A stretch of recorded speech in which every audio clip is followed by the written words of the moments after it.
Yeah, so a classic challenge has been that IT operations and developers speak different languages, right? They think about things differently, they look at the world differently.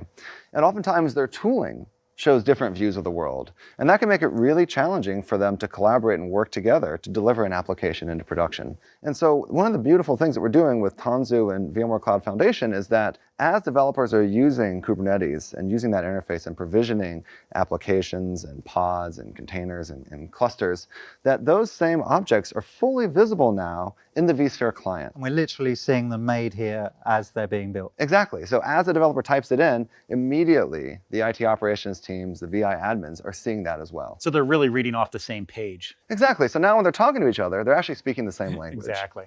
So it's great that ops get to see these new constructs. Yeah. But crucially, the tools they're using are very familiar to them. So I think it's really important to understand this is not just a little UI update we've done here. We fundamentally built Kubernetes into our software-defined data center.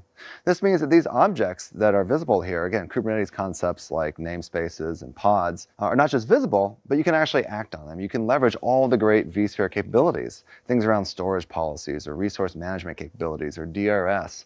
All these are now available to our VI admins and to IT operations to start leveraging all the tools they've already used to run their existing applications in production. They can now take and apply to their modern applications as well. These concepts are now there, but it's how do we ensure that we can continually evolve our VI admins in terms of their capabilities and role.